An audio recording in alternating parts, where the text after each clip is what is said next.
Welcome, everybody, to our third annual film festival here at Wild Rover. My name is Theodoric Wells. You can call me Theo. I'd like to introduce you guys, some of the other award-winning filmmakers that were able to make it out this evening. So first, I'd love to introduce Gabe Gorsuch, who is the cinematographer and the colorist, which is very important, for Real Fake War, Our Best documentary. Thank you, Gabe, for being here. So the second one I'd like to introduce is the best director of Healing Trails, Tallis, Clarke. Thank you so much for coming up here. Oh, and I'll let you know there's a little button on here. So, let me do this real quick. Tremendous. Awesome. And then last but certainly not least, the best mockumentary winner this year for the acting class, Courtney Elvira, who was the writer, creator, and producer. Change it over if you want. Fantastic. Well, thank you guys for being here. I know I sent you a couple of these questions in advance, but I'm just going to read it for the audience so they know a bit about what the conversation is going to be revolving around tonight. So, upon a film's inception, the filmmaker has an intent as to how their film will be seen and experienced, from story to edit. The arduous processes of pre-production, production, post-production, and marketing distribution inevitably shapes the final cut. Sometimes that final cut is on target with its original intent. Other times, the film misses the mark. So, I'll start with you, Gabe, and we'll just pass it down for everybody. When reflecting on your past and current work, how do you personally define whether a film has hit or missed its mark? Yeah, thanks for having me. I think it's really important to consider the themes that you're trying to convey with your film and the messages that you're trying to put forward. And I think it's important to look at those and wonder, did those hit in the moment that the film was released? For me, I think that's the most important part, not necessarily audience reception, but did my themes, were they driven home properly and correctly, I guess. Yeah, it's a good question. For me, it's when I'm in the theater, when I'm watching with other people, and I can see, when you're editing the piece, there are moments that you want people to laugh, there are moments you want people to cry, and you spend a lot of time kind of crafting those moments in the edit. So for me, it's seeing the audience, kind of being able to feel that and laugh along with the moments that you meant for them to laugh, and kind of connect with the intention that you have for the film. I think that's how I see it if it hits. Thank you. I think I agree with both of you too, and I think the word that comes to mind too with filmmaking and from start to finish is just wanting clarity. And I think being clear in your themes and entrusting your performers and your crew to execute that clarity, however it morphs, I think that is important, and I think that is always a win as a filmmaker. So I would say that. What stages of filmmaking, and I know for you as a colorist, you sort of put the finishing touches on a film, and people sort of overlook that a lot of the time. So I love your role because being a cinematographer, you're able to shape the shots, but you're also able to make sure that those shots really are impactful in different ways, and the color can do a lot to that in shaping the way that people feel. So from your point of view, you're on set doing this, you have a hand in it, and then you have it in post-production. But which has the greatest influence on the story that you set out to tell? That's a great question. I'm a huge proponent of visual storytelling, so I really like to try and make frames where you can tell what a character is thinking just by looking at how they're placed in the frame, or how the light is hitting them, or any of that, and then I can use the color in post to add to that or take away to that, or from that. I think that production as a cinematographer is probably most important, and then the colors comes in and enhances the cinematographer's work, where in my case I was also the cinematographer, so yeah, I'd say production.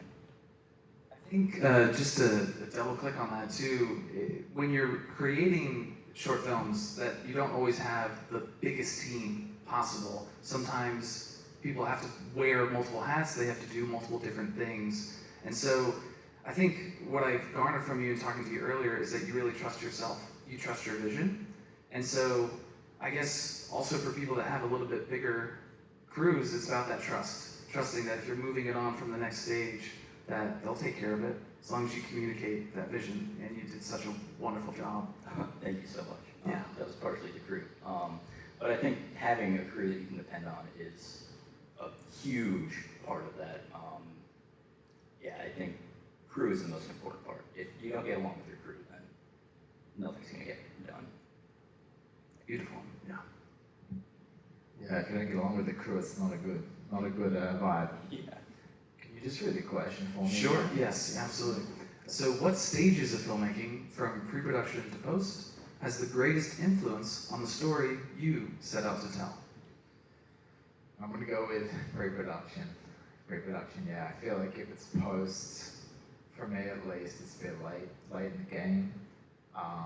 Pre-production, yeah, thinking it out, storyboarding it, kind of going through the whole visual thing in your head and putting it down on paper and showing, your team and your crew and getting across that. I think that for me is the most important. I mean, the production is obviously important. If you don't do that, you don't have a film. But I think in terms of the storytelling, yeah, like pre-production and getting your ideas down on paper and getting them finished before the first day of shooting. Beautiful. Yeah, it's like a perfect segue, because I would say pre-production myself, but I also, as a writer, and also as an actor too, I would say for me it's even before that, just having a good story that's fully fleshed out. I write for edits, and I think that's important, and I think that is very helpful for post. But also, I started in the acting world too, so I look at the story as a way to inform myself and my performance, so I really don't think that can truly be, I don't think post can really, or even, during production, I don't really think that can be fully processed or formed without having a good idea of the story that you're trying to tell. Again, the clarity of your themes, and then also informing your actors on how to take that. Because again, you do have to see some sort of trust to your crew, and so I think creating the structure and the groundwork for that in the writing and in the storytelling, I think is the most important, and it helps you guys to tell that story. So.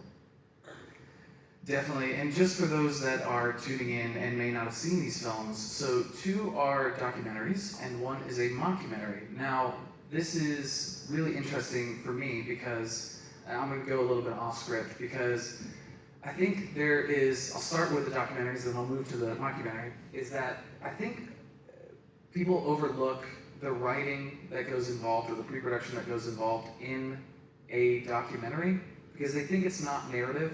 So they think that these things are instantaneous, which some of them are, and great filmmaking has that throughout, whether it's narrative or documentary. But can you both talk to, and I know Gabe, you worked really closely with Tommy, right? And I know as the director, I'd love to know from you guys, when you received your first materials, which is really just words on a paper of the message that you're trying to convey, and the clarity of message, like Courtney was talking about, where does that come from in a documentary for those that are looking to do documentaries out there? Because your documentaries are amazing and they tell wonderful stories. So where does that preserving the authorial intent of the writer of a documentary, where does that come from, and how do you digest that and process that? That's an interesting question. Tommy was the director, so he found our subject, TJ. For those of you guys who don't know, our documentary is about an Afghanistan veteran who finds therapy through war reenacting, which is crazy. That blew my mind when I originally heard that concept. So I immediately was like, yeah, I'm down. Like, that sounds really cool. But my dad is also in the military. He's currently active duty. So I also felt this level of closeness to the story. It felt like something that maybe I should dive into and kind of dig my feet into a little bit. What was the second part? No, I think you answered it. It's basically, what was that, this is more specific. I have a tendency not to do this. Yes. So what was the originating document that you received that sort of was the authorial intent of the film that you were trying to create? What did that look like? Was it a treatment? Was it sort of a script? was it just a paragraph, a sentence? What was that originating literature that you saw? So Tommy, the director, is really close friends with TJ, our subject. And Tommy came to me, he was like, hey, this seems like a cool idea. Would you be interested in working on it? I said, yeah, sure. He showed me a bunch of, so Tommy does like fake war photography at these reenactments. And he showed me a bunch of his photos, and then he showed me a bunch of archival footage of TJ, where TJ is in Afghanistan fighting, and he took hours of footage. And I was like, oh wow, this is serious. This is really cool. I think I need to be a part of this. And then Tommy explained to me a little bit more about how he planned on weaving the two, the reenacting worlds and the real world. And Tommy's a genius, so I could tell that he had thought about things and figured things out in his mind a little bit. So that got me really excited about the project. Yeah, does that answer the question? I think in my situation, I was the director, so I didn't get any literature. I kind of came up with it around the campfire with my friend, and it was a reaction to things that were happening in the world around us, and we were like, how can we make a piece that's gonna react, to the world that's happening around us and share this story. So for us, it was less about receiving literature on the page, it was more about receiving an idea from wherever ideas come from. And then I think I didn't need to convince too many people because it was just me and him, and he's like, I'll get the money, and I was like, I'll make the film. So it was a pretty streamlined process. Yeah. Now, to touch, because you are a writer, and so I think most everything, hopefully, narratively driven, starts from the writer. So even from a writer's perspective, and making sure that people, as you hire them to sort of, you speak to that, the trials and tribulations of that, what is that like for you to create that clarity, to be able to pass it on, and hoping and that those people see it the way you do, and then, you know, implement their creative juices, implement their proficiencies and expertise? Yeah, no, I mean, I would like to say that it's just because I'm super confident as a writer, but it really just comes down to people thinking that there's something there and trusting that they can actually shoot it. And that is sort of the inception of it when I approached the production team that filmed it. And then it's also too, like, I'm, again, as a writer, you know you're never really gonna come out. A lot of what you saw was more improv, which is great. And I anticipated that, so you almost have to part ways. I don't know if it's different for you guys, but you almost have to part ways a little bit with like what you originally saw it as, and you make concessions in the moment. Like I know one of your prompts said, but yeah, it's just, I think I just trusted. I also cast it too, so I think as a writer, I already had in mind this very small network of actors, and I think it's good to have crew in mind that you know can see the vision too and can even approach them. So I think there's a lot of planning that goes into it, but I think as a writer also using every avenue that you have and using what's at your disposal too, including crew and including actors, and if you write for them, I think that it's just making it easier on yourself too. So yeah, I mean, I think it was a lot of give and take, but a lot of like trust that I gave to people that I thought would really make these roles sing, and make them comical, and they certainly did that. So I think it's a lot of give and take. To double click on something you said, and you can see it within your film too, which is the amount of trust that you give. I love the film so much because it's clear that it's very structured, but it is also clear that you gave actors some room to breathe, you know, and I think that's wonderful because the clarity in your writing gives them the freedom and the permission to play. And you did that so well. And so obviously I want to tip my cap to you because you did that. And I think trust is a super important thing. It takes a village. You need a lot of people. You can't do it on your own. Otherwise it's probably not a very interesting story you might tell.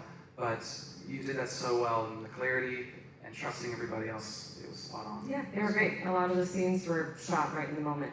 First take, so I mean, and a lot of ad libs. So again, part of my writing process was knowing who initially I thought would be great in those roles and how they could really express them. And that was the gamble I trusted myself. Like I knew that they could perform that. So I think if anything, go with your strengths. But yeah, no, I'm really happy with how it turned out and that people appreciate their work. So If you were to isolate one moment from when you were on set, from where you had a clarity of vision and then lightning struck, something happened, interesting, horrible, but you guys made lemonade out of lemons, or you didn't expect something to sort of unearth out of the process. Can you isolate maybe one moment that complemented the vision, maybe changed the vision a little bit, but in the end really made the film what it is? Oh, for sure. So we filmed in Michigan in January, and it was freezing, and we flew into Michigan expecting it to be not snowing. We get there, and it is full-on blizzard, and the weather said that it was going to be like that for the rest of the week. So we were kind of like, okay, I guess we got to wrap the cameras up in bags and kind of do what we can, get the shots that we need, you know. And it was a Matt Stone reenactment, which was the Battle of the Bulge. It was freezing, it was snowing, all the above. And I, as a DP, got super excited because I was like, okay, the snow is going to look amazing. It's the Battle of the Bulge, it makes sense. So we had to find, I guess our biggest hurdle we had to cross was finding a way of filming in a way that wouldn't compromise the cameras, because it really was wet everywhere, and we had to be really careful with the cameras because we were shooting on these huge C300 rigs, which probably went up a foot above my head. So finding a way to film around the environment at the time was definitely our biggest challenge, but we did. We got our shots, and I'm really happy with how it looks. I'm happy as well, very happy. I'm going to go the other way and talk about not the challenge that kind of happened, but the moment that I knew it was going to be good, and like the good surprise that happened. I think when you plan these documentaries, you don't necessarily think about all the emotion that you're going to see and feel on the documentary. You think about logistics and travel, and okay, I'm going to shoot him doing this, I'm going to shoot him saying that, and whatever. But when you're there in the moment, you see someone sit for an interview and really explain a situation, and then they start to tear up and they start to be emotional about a certain situation, or between two friends that start to have their first moment, kind of being able to bond with each other that they've never been able to bond before that. Those are the moments when you kind of look and you get a bit emotional as well watching that, and you realize, okay, there's something here, and this is going to be a good film. yeah, I think I would add to that as well. In my situation, I don't really think there was any real problem that, where we had to really divert or, change course. I think everything ran fairly smoothly. Again, it's trusting my team. There were little things that I'm like, a certain background that just didn't quite work, or, some scheduling things that managed to work themselves out, which can send people into a panic at the time, but ultimately it didn't really. No, I think it was just, I think we were more or less surprised at like the positive of it, and that we had more time to play and make it something a little bit more, and not have to be so rigid to like the schedule or, the shot list. It was definitely something where it was like not a happy accident, but it was just, we were enlightened by the fact that we had more that we could do. So I think that was what was exciting about it. Yeah. I want to thank each of you very much for being here. Thank you for allowing me to spend this time with you on stage and ask you these questions. You guys did such a wonderful job, so being able to, like I said, meet you through your films, but then also meet you in person is just a wonderful pleasure, and I know everybody watching is going to be able to appreciate this. So thank you very much once again. Thank you so much. Thank you.